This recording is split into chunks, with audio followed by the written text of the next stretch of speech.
So when you get into whiskey, it can actually be pretty intense and it can just taste like fire that's just burning in your mouth.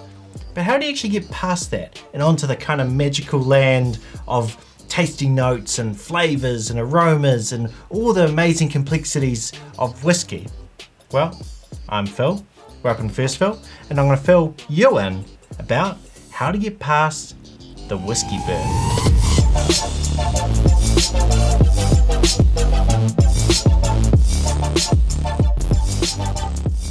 A lot of people who've commented on my channel have said, do you really get fruit and wood and smoky notes? Do you really get that? Because I'm just getting really intense alcohol. And that's the thing, when you're first getting into it, there is a stage of whiskey burn that you kind of have to get through. It's a bit like when you drink coffee. You know, it can be quite bitter when you first start drinking coffee, but then after you have enough coffee and your palate gets used to it, there's this whole world out there of flavor and complexity. The same thing can be said about whiskey. However, I do know that some people will probably never like whiskey no matter how much they drink it. But the question is, you might not know yet if you haven't got past the whiskey burn. And I know a lot of you who watch my channel, you're probably very used to drinking whiskeys. You probably have big collections yourself. And actually, well, this video might be a good tool for helping to teach your friends how to drink whiskey. You've probably got people in your life who also think whiskey just burns too much. The more people that, you know, we can share and enjoy and drink whiskeys with, the better. But first of all, what even is the whiskey burn? So the main reason for the burning sensation when you drink whiskey is because of these delicate tissues in your mouth. Actually, I don't know if any of you have seen that picture of where it shows like the human body in proportion to how much nerves you have in each part of the body. And it was pretty interesting because like the lips and the tongue are just way bigger than say even your arms and your legs because there's way more nerves in there. So basically when you drink whiskey, these delicate nerves and sort of receptors tell your brain that it's too hot, you need to add water, or you just need to stop drinking. You know, it's the same thing when you have spicy food. However, a little bit like playing guitar and you get like the calluses on your fingers, the membranes in your mouth get more resilient the more whiskey you drink. And that leads us to the main way to get past whiskey burn, and that is practice. When I was first getting into whiskey, I found it way too intense. I found drinking it, like the burn in my mouth, it was just, ugh. In fact, when I was first getting into whiskey, the guy who gave me whiskey, he was real excited about like introducing me to it. And the first thing I said to him was, can I put some Coke in this? And he was like, no, you ain't putting Coke in this. This is a nice expensive whiskey. And so I didn't really get into whiskey, you know, for a while after that. But then when I moved to London, I went on this whiskey trip. Like I had this mate coming over from New Zealand, and I remember when we got up to the Glenfarclas distillery, and one of my mates, we were going through this distillery and we tried a few whiskies and we both sort of turned to each other and we're like, I don't know if I like whiskey. However, as we went on that whiskey tour and as we went to more distilleries and tried more whiskies, by the end of the trip, I was like, huh, this actually tastes quite good. Like, I didn't actually mind drinking this. And suddenly that burn was kind of fading away and I was starting to get more flavors. And that's what it really is. It just comes down to practice. Practice drinking whiskey, but not too much. Drink responsibly. But the way I see whiskey is kind of like skiing, like snow skiing. You know, like when you're first starting snow skiing, you don't go straight up to the double diamond black runs, you know, if you barely know how to put on your skis. You start with like the basic whiskies, you start slow, and you build yourself up to eventually where you stop craving kind of the basic whiskies and you start craving more the cask strength whiskies. So yeah, the best way to get past whiskey is just stick with it. You know, it might take weeks, it might take months, it might even take years depending on how much whiskey you drink. But stick with it, keep going, and eventually you'll unlock this new world of flavor and aroma that, yeah, it's great. I love it. I love whiskey.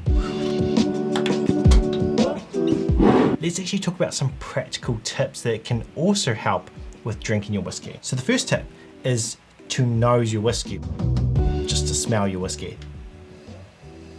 So what that does is it kind of prepares your palate. You kind of get this sometimes, you know, you're sitting in a restaurant and you can hear like the food coming or you can smell it coming. It's almost like you can kind of taste it already, like your mouth starts salivating. The same thing can happen when you're nosing a whiskey. It's like your palate gets ready for the whiskey you're about to drink. I mean, it doesn't always happen, might not happen.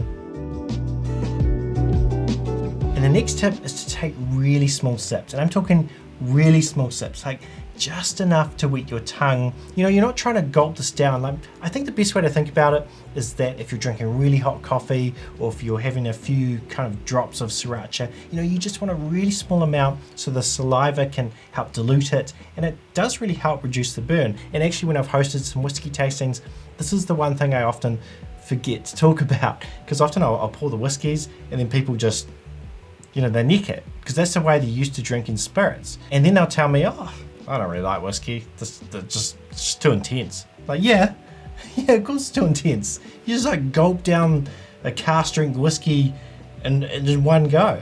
And you know, and like, oh, it kind of burns. Kind of burns as it's going down. Like, yeah, it'd be the same thing if you did a shot of hot sauce. It'd be really intense, but a few drops on your food, great. And I think for me personally, drinking whiskey, it's more about relaxing and enjoying. And I really like Aquavita's line where he talks about there's a time where he stopped drinking whiskey, he started tasting whiskey. And I think that really hits the nail on the head. You're tasting whiskey, you're exploring the complexities, and taking your time really helps with that. So the next tip is to basically not let any air in your mouth as you're drinking the whiskey. So this is a weird kind of tip, but it really works. And a lot of people online have said this really works.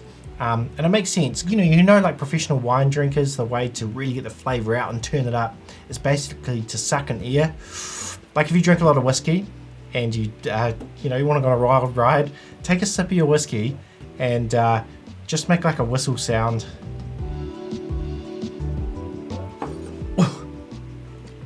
Yeah, just turns it up, because the air aerates the whiskey and the flavors just explode. Don't do that. I don't actually recommend doing that. A lot of wine drinkers do that, and it works with wine because it's quite a low ABV.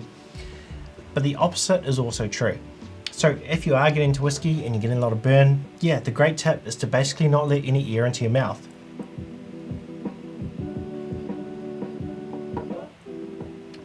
That just went down so easily. This is probably one of the best kind of sort of hacks to drinking whiskey.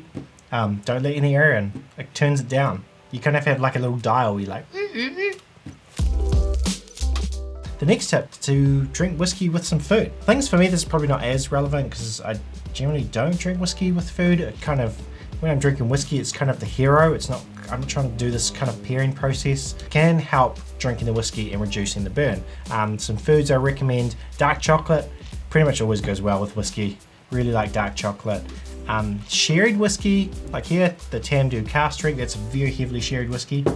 Goes really well with ice cream. In fact, sherry itself, like just normal sherry, if you pour a little bit on your ice cream, great dessert. If you ever want to do just turn your dessert up, make it slightly fancy, pour like a little shot of kind of sherry over your ice cream, real good. Love it. And the next tip is all about water. And when you add a few drops of water to your whiskey, there's an interesting thing that happens. As you add a few drops, and a lot of whiskeys can actually open up more and the flavors become more intense.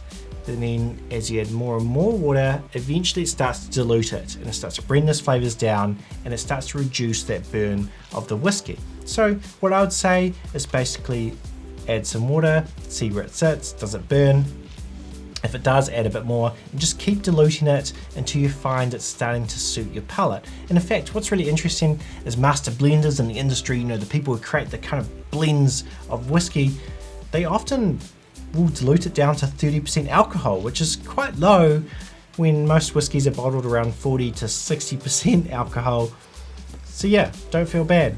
You're doing what the master blenders do. And then after a bit of time, you can then start to dilute your whiskey less and less until you find sort of a comfortable stage that your palate will tolerate. And that will change as you drink more whiskey. It's not sort of a fixed thing. As you drink more, you'll probably want less water and you'll probably seek after more that kind of more strength and cask strength whiskeys, as I talked about earlier in the video.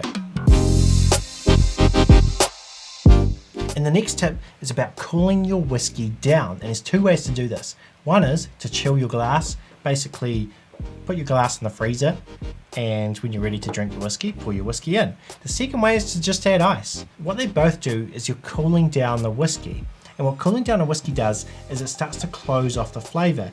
Kind of think about this in reverse. You know, let's say you have a hot curry. When a curry is hot, you can smell it. It kind of, it goes throughout the house.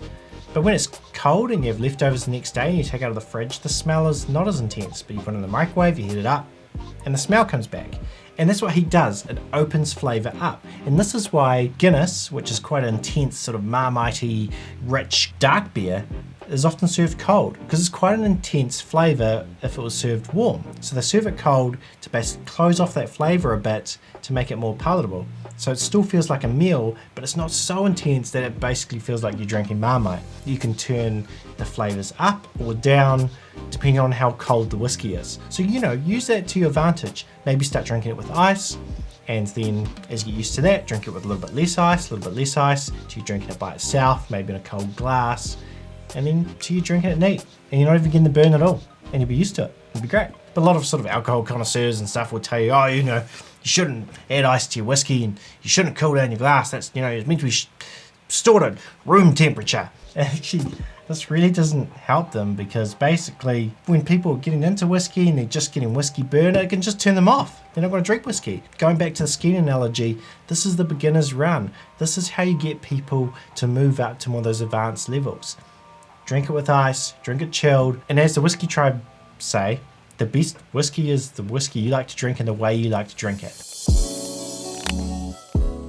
So the next tip is all about picking a whiskey to match where you are on your whiskey journey. So if you're just starting out on your whiskey journey, I wouldn't recommend choosing a high ABV whiskey, like a cask strength whiskey, like this Tandu cask strength, or the Ardbeg Uigeadail. Like, that's just going to be too intense. And that's like, going back to the ski analogy, this is like putting a beginner up on an advanced double diamonds black run.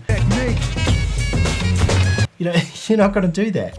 You've got to start with the more basic whiskies. And I don't normally recommend 40% whiskies, but I think if you are just getting into whiskey and you're finding it too intense, a lot of these kind of more mellow, more approachable whiskies are going to work a lot better for you. And a way these sort of approachable whiskies is often defined when beginners are getting into whiskey is the word smooth.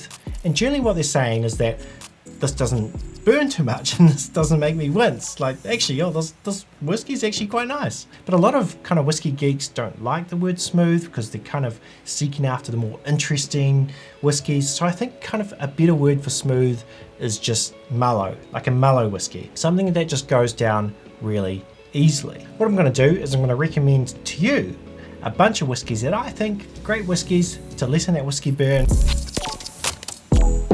Glenlivet 12, classic, easy, smooth, easy whiskey. You can buy it from most bars, from most bottle stores. Often what I recommend is actually the 3 Glens, the Glenlivet, the Glenmorangie 10, and then the Glenfiddich 12. All 3 of those whiskies are really smooth, easy whiskies. Another smooth whiskey is the Redbreast 12. This is an Irish whiskey. And Irish whiskies are often, they are more delicate and they're often more smooth than some of the Scotches. And this one especially, this is the 12-year-old, it's not the cask strength version, and this is a really nice, easy whiskey to drink, which is not too simple. Like, it still has a bit of complexity, it's still pretty interesting, but in terms of that whiskey burn, it's an easy one. So some of you would have watched my What is First Fill whiskey video, and you'll know that on my whiskey journey, it wasn't kind of these sort of nice, rounded, fruity whiskies that got me into whiskey.